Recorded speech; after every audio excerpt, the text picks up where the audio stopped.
بسم الله الحمد لله والصلاة والسلام على رسول الله وعلى آله وصحبه ومن والاه رب اشرح لي صدري ويسر لي أمري واحلل عقدة من لساني يفقهوا قولي. Et j'ai envie de vous raconter une super belle histoire qui a été racontée par un de nos savants contemporains. Wallahi al-azim, qu'elle est très émouvante. C'est l'histoire d'un homme qui a dit à sa femme: et si on allait manger dans un restaurant? Elle lui répondit: non, je te propose plutôt d'aller le demander à une autre femme. Moi, je ne mange pas au resto avec toi, va manger au resto avec une autre femme. Il s'étonna, il lui dit: je t'invite à manger et tu me dis de sortir avec une autre femme? Mais comment ça? Je ne suis pas de ce genre d'homme.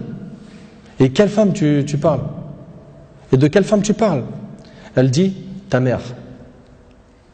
Imagine la scène. Ta mère, je renonce aujourd'hui à ton invitation pour que tu invites ta mère.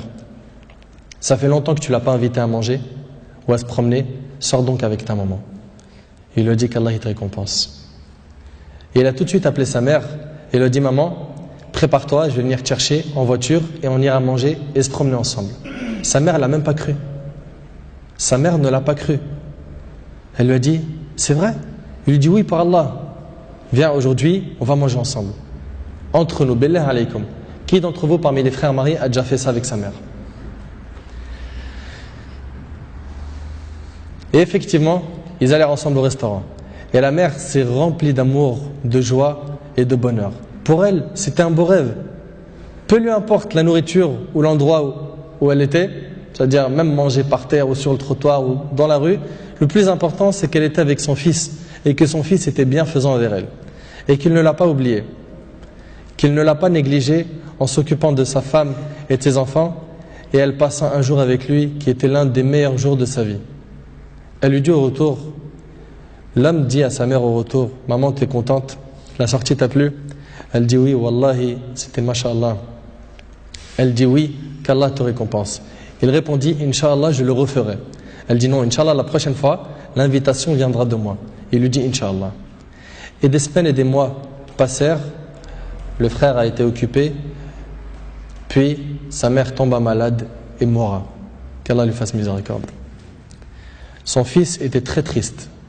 Et quelques jours plus tard, il reçut une invitation au restaurant pour lui et une autre personne, et cette invitation était déjà payée.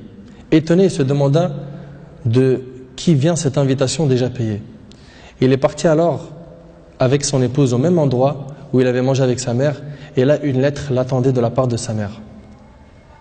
Il y avait écrit: mon cher fils, qu'Allah te récompense, je t'avais promis de t'inviter au même endroit pour manger, mais tu étais souvent occupé.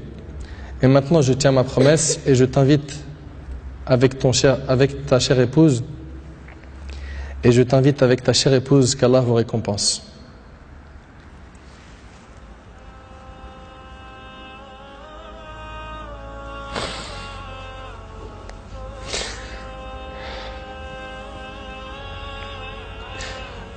Wallahi mes frères, la valeur de la mère elle est très sacrée.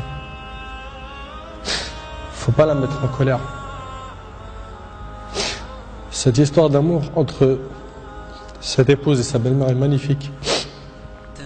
J'espère que nos frères et sœurs vont tirer des leçons de ce genre d'histoire d'amour entre les épouses et les belles-mères et d'essayer de reproduire ce qui s'est reproduit dans cette histoire. C'est qu'après le décès de la mère qu'on connaît sa valeur. Votre mère, si elle a envie, profitez, embrassez-lui ses pieds. Demandez-lui pardon pour les manquements, pour les mauvais comportements. Vous récolterez le succès, Inch'Allah.